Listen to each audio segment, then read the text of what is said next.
Bonjour à tous et bienvenue sur Easy Modélisme. Je vous retrouve aujourd'hui pour la 8e partie de ce montage qui sera consacré à la fourche. Regardons tout d'abord ce que nous indique la notice. Alors, pas énormément de pièces. Il y aura surtout un grand travail de peinture effectué sur les fourches, les canons de fourche, ainsi que les freins. Mais sinon, il n'y a pas énormément de pièces. Cette fourche se compose donc de 1, 2, 3, 4 et 5. Se compose donc de 5 éléments principaux. Donc le T de fourche, le canon de fourche, les supports de poignée et donc le dessus de la fourche. Voilà, donc je vous propose de commencer par le dégrappage des pièces.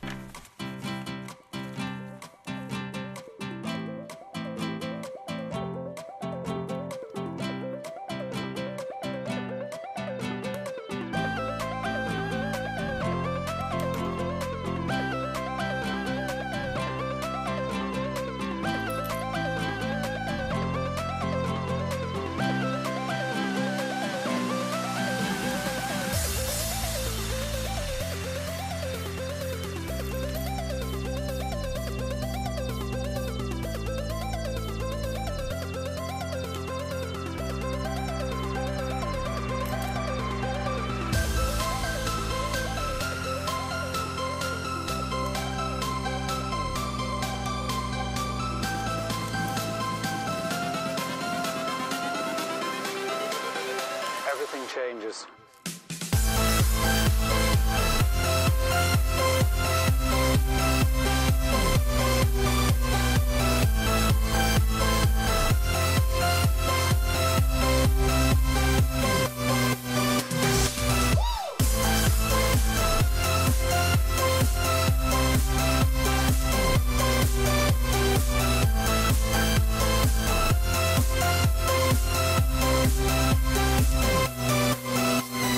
Life.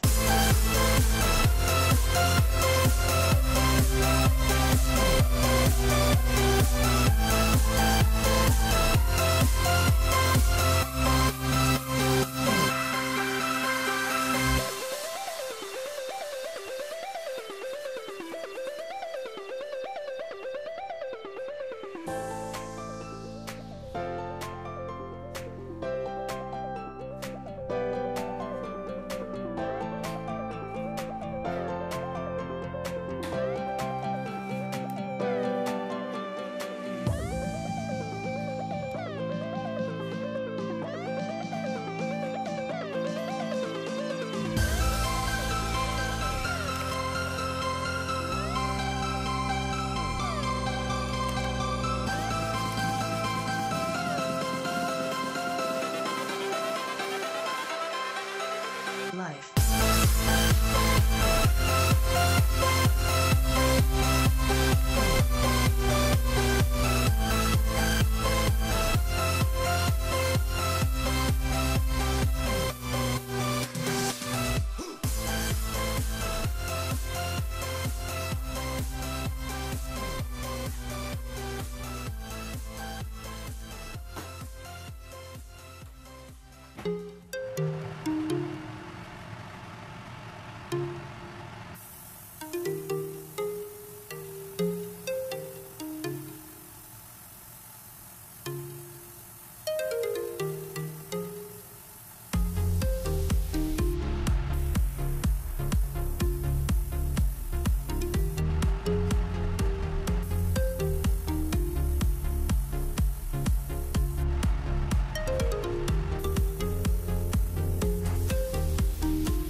une fois mes pièces mises en apprête, je vais maintenant passer à la mise en peinture.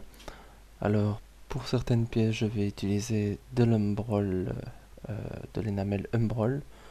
Donc ici, c'est référence 11. Ça équivaut X11 et XF16 Tamiya.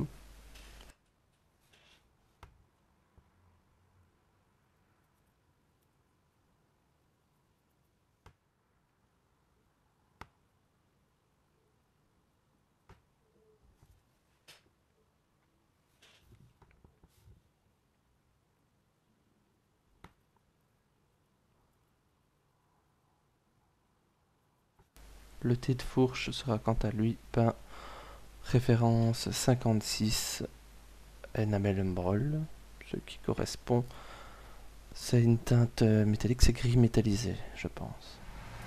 Pour la fourche, j'ai décidé de lui appliquer une teinte anodisée. Alors, pour obtenir une teinte anodisée, selon les conseils qu'on m'a donnés, j'ai fait comme ceci. Donc, j'ai bien sûr préparé mes fourches en noir brillant. J'ai ensuite peint ces mêmes fourches en alclad chrome.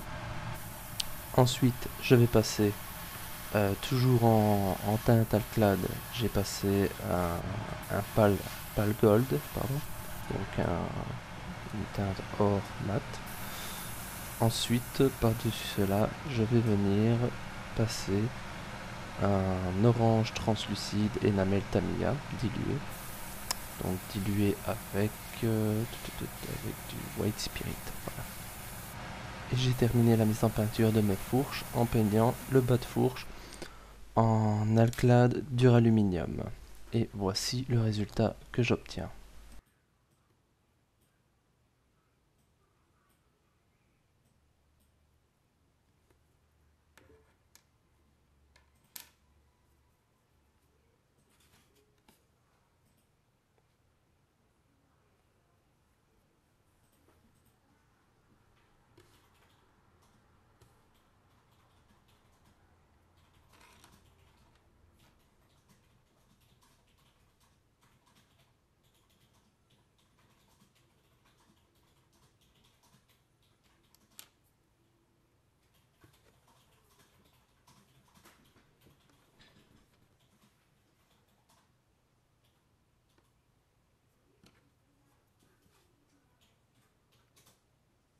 Pour continuer avec la mise en peinture de ces fourches, je vais peindre en noir référence 85, donc c'est l'équivalent X18 Tamiya chez Umbrol. Donc je vais peindre avec cette référence 85 les attaches.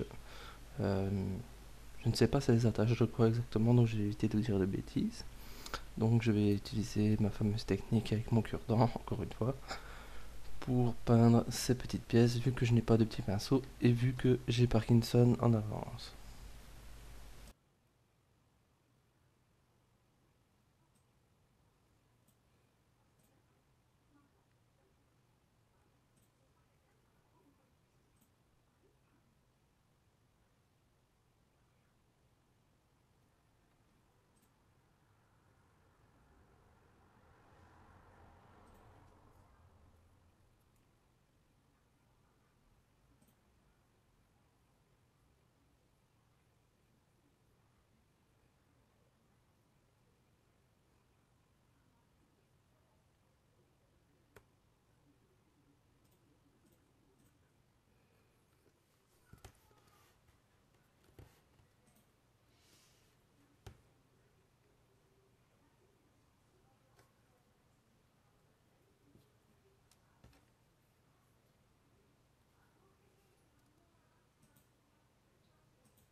Je vais donc maintenant passer à l'assemblage de l'amortisseur de direction. Celui-ci viendra prendre place à la gauche du châssis, donc sur la gauche du châssis, oui. Ces deux parties seront maintenues ensemble par une petite vis qui servira justement à faire le pivot.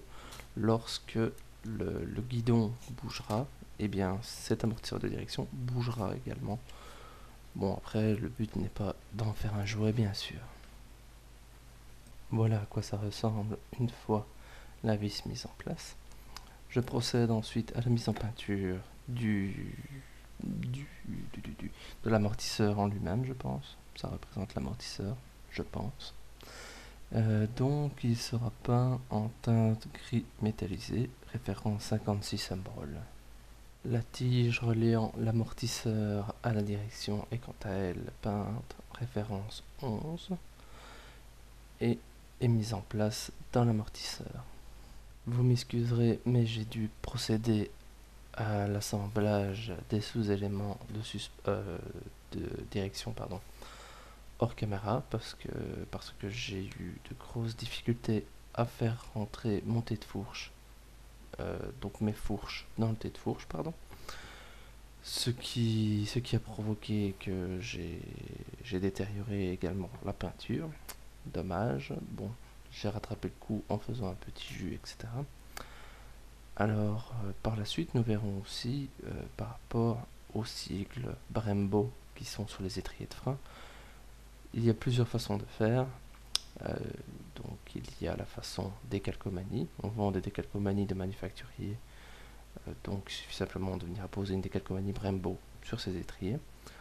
L'autre façon de faire, c'est de venir mettre un jus de couleur rouge ou autre. Dans notre cas, ce sera rouge. Donc, je vous montrerai comment réaliser un jus et le placer pour faire ressortir vos sigles Brembo. Nous allons maintenant procéder au rattachement de cette fourche au châssis.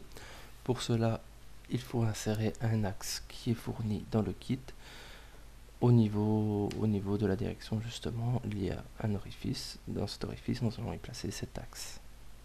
Une fois cela fait, il suffit de venir présenter notre fourche en face du trou et à l'aide des longues vis noires fournies dans le kit, nous allons venir visser la fourche sur son cadre. Nous allons maintenant venir aligner notre amortisseur de direction par rapport à sa fixation. Vous voyez qu'il y a un orifice au-dessus de l'amortisseur.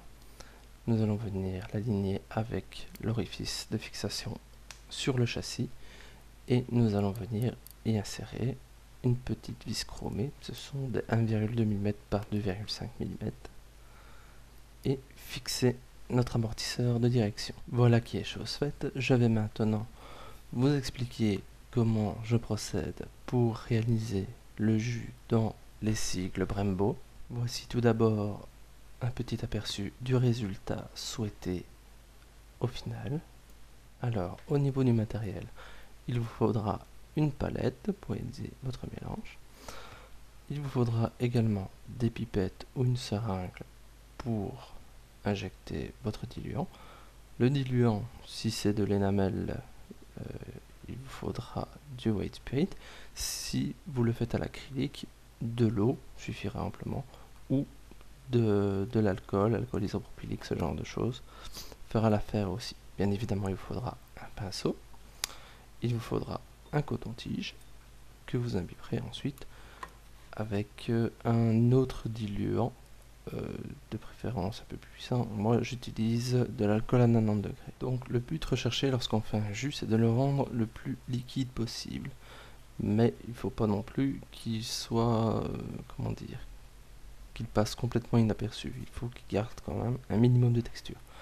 Alors pour ce faire, dirigez-vous sur les parois de votre palette et il faut que ça coule comme un filet d'eau, mais que votre trait de peinture soit visible. Donc voilà la consistance que j'obtiens une fois mon mélange réalisé comme je le désire.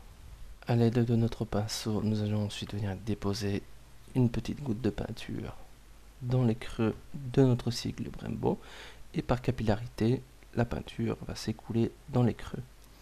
Alors répétez l'opération une fois, deux fois, trois fois selon le résultat souhaité, car si votre jus est un peu trop dilué, vous aurez un effet de transparence, donc vous n'aurez pas l'effet souhaité tout de suite. Mais ça ne pose aucun souci, vous pouvez le répéter plusieurs fois, il n'y a vraiment aucun problème, vu que c'est très liquide. En s'évaporant, votre diluant en s'évaporant va laisser apparaître de toute façon le résultat. Une fois que votre diluant s'est évaporé et votre peinture partiellement sèche, munissez-vous de votre coton-tige imbibé de diluant pour nettoyer l'excédent en surface. Donc l'excédent en surface va être effacé, ce qui va laisser apparaître tous les détails de nos creux. Alors, si vous en avez eu un tout petit peu dans les creux, ce n'est pas grave, vous pouvez aussi le faire au pinceau. Donc, vous prenez un petit peu de diluant sur votre pinceau, que vous épongez sur un Scottex, et vous passez dans les creux pour retirer l'excédent de peinture. Voilà donc le résultat que vous obtiendrez au final en utilisant cette technique. Donc, maintenant, je vais passer à la finalisation de tout cela en posant les décalcomanies Öhlins qui est le manufacturier de la fourche. Oui, c'est ça, c'est le manufacturier de la fourche et des fourches Öhlins. Donc voilà qui conclut cette 8e partie de ce montage. J'espère que cette vidéo vous aura plu tout autant que les autres. Je vous laisse apprécier quelques secondes le rendu final de notre modèle une fois la fourche mise en place. Je tiens à profiter aussi de ces quelques secondes pour remercier toutes les personnes qui me suivent, les abonnés, qui sont déjà au nombre de 66, les personnes de mon entourage, les amis, les connaissances qui m'encouragent dans ce projet, ainsi que certains membres de mon club, les caméléons de la maquette. Donc n'hésitez pas à partager mes vidéos, à liker, à commenter les vidéos, dire ce que vous en pensez. Tous les avis sont bons, même les critiques, tant qu'elles sont constructives bien sûr. Je vous retrouve très bientôt. Je ne vous donne pas de date parce que pour le moment je suis surchargé, donc je ne donne plus de date. Mais j'espère à très bientôt pour la 9e partie de ce montage. D'ici là, portez-vous bien. Ciao ciao.